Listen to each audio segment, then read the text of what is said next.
This is China. Here is something that you probably know. Beijing, the capital, is not only among the largest cities in the country, but the world as well. Like the nation the city governs, it has grown incredibly over the past few decades.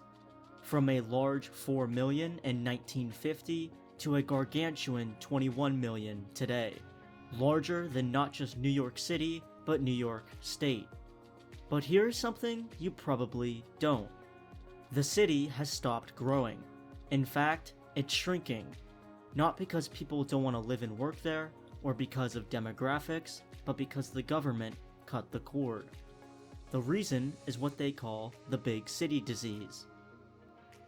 As millions of people moved from the farm to apartments, the problems of pollution and congestion went from bad to worse. Services became harder to access, and local governments have become stretched thin. Subways, schools, and hospitals have become contests to squeeze as many people into as little space as possible. Beijing has borne the worst of this crisis. Not only is it the nation's second largest city, but its status as the capital also means it's the location of China's governing institutions and the associated bureaucracy. It houses the headquarters of the country's 4 large state banks, some of Asia's most prestigious universities, largest research centers, and globally successful and acclaimed SOEs. Not to mention the many museums and monuments honoring China's long history. Oh, and the most Fortune 500 companies on Earth. Forgot about that one. To address these issues, local governments have resorted to turning these expectations into privileges, incentivizing residents to move to nearby cities, suburbs, or back where they came from. Following a fire, Beijing has even gone so far as to evict citizens and destroy the unsafe dwellings they lived in. South in Shanghai, the measures are even more draconian. People from rural areas can't put their children through the local school system. These measures are a hard sell though, given the wage disparity between the urban coast and the poor interior. Upwards of twice as much money. These policies, however, also please no one.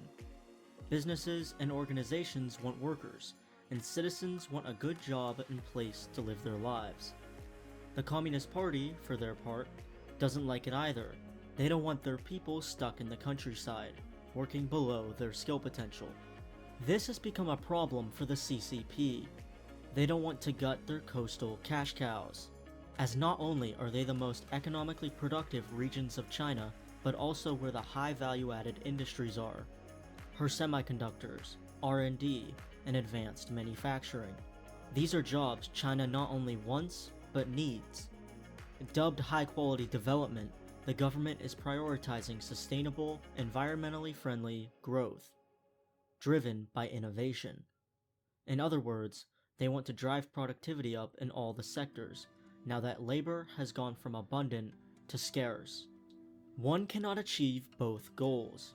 More people need to enter the urban labor force and upskill themselves, but without straining local governments.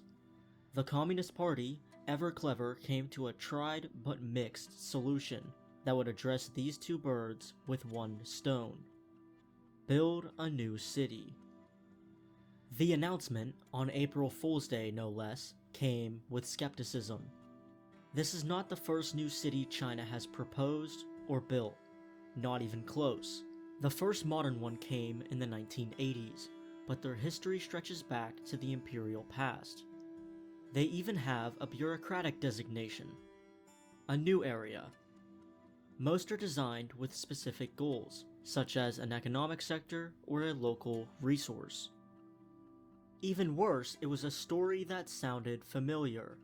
Party functionaries wanted to build a green, technological utopia, a city that spurred sustainable economic development in a region that sorely needed it. A smart city with no drivers but automatic Ubers, buses, and subways. An idea even surfaced of putting all transportation underground. Yep, really. In case you're curious, President Xi personally shut that one down. But over time, this narrative changed. Located only 60 miles south of Beijing, the Zhang'an New Area forms a rough triangle with the capital and the port city of Tianjin. The city is being built across these three counties, concentrated around the Baiyang-Dian wetlands. Like Shenzhen, the area was largely rural before construction started, but that is where the similarities end. For starters, management is different. Instead of being under a province or a subcommittee, Zhang'an is under direct oversight by China's top administrators. President Xi Jinping has visited the city no less than 4 times since 2016, and hailed it as the city of the future. His involvement is his own volition. Rumor has it he even picked the location himself. He believes the project to be one of the most important, not of the decade, of the century, but the millennium. And we think our presidents have big egos. His humble comment was not hollow. About $70 billion has been invested in the area so far, more than twice as much as the Three Gorges Dam. Spending is only expected to increase as the project gets nearer to completion. Estimates range upwards of hundreds of billions of dollars. Most of the buildings completed as of now have been in the Rongdong district, a residential area comprising mostly of resettlement housing for people that were displaced. Despite the impressive construction done thus far, the city is not even close to being done, hence the army of cranes. It's planned to be completed by 2035, and for it to be a world-class urban cluster by 2050. Zhang'an has been described by state media as the third new area of national significance, after Shenzhen and Pudong. The southern city represents Deng Xiaoping's involvement in opening China to the world. Pudong, a district of Shanghai, reveals China's changing fortunes. The new city represents another change in mindset. Rather than the exuberance of Shanghai, one is met with a more conscientious outlook. People, not wealth, are what orient the city. It's even designed around 15-minute life circles, where every service one needs, hospitals, schools, parks, and transportation are close by. In fact, every residential area must have a park within 300 meters, and a forest within 3,000. The government's primary goal for Zhang'an is livability. City planners wanted to mix Western and Chinese architecture, but with Chinese the focus. Its buildings are contemporary but with a classical style. The landscapes around, stereotypically Chinese. Sky lanterns, gardens, and pavilions everywhere.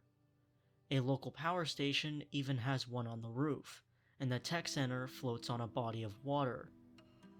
The city is on the northern end of Baiyangdian Lake, the largest freshwater lake in northern China. Officials want Zhang'an to be a sponge city, where the carbon generated would be offset locally by capturing carbon or offset by renewable energy. Geothermal and solar are expected to be the two main sources. There is even an array of solar panels on the high-speed rail station. As perhaps the most powerful leader of China since Mao, the third city is the physical showcase of a new era under Xi Jinping. Whereas Shenzhen signified speed, Zhang'an exhibits quality. GDP used to be the only metric that mattered, so much so that it was manipulated. Now it is one of many.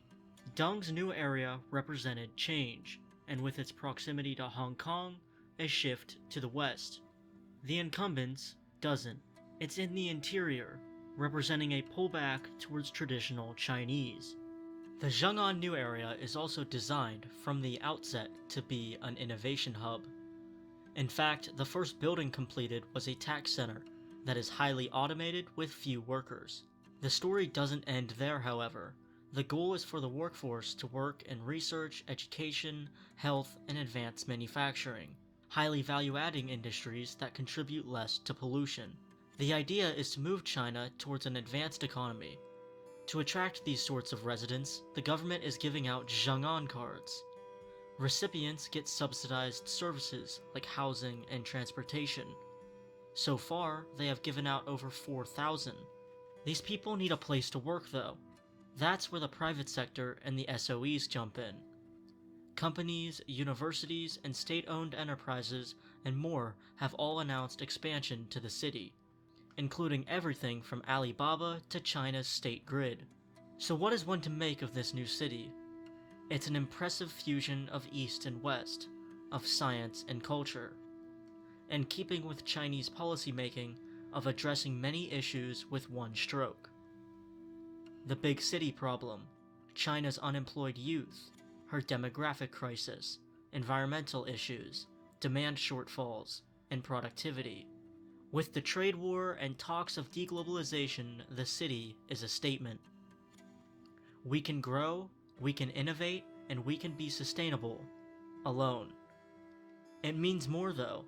Zheng'an will be part of President Xi Jinping's legacy, signifying his ambitious goal in transforming China into a geopolitically powerful, high-income, advanced economy with a robust social support system, where, after centuries, the country is once again at the center of the world.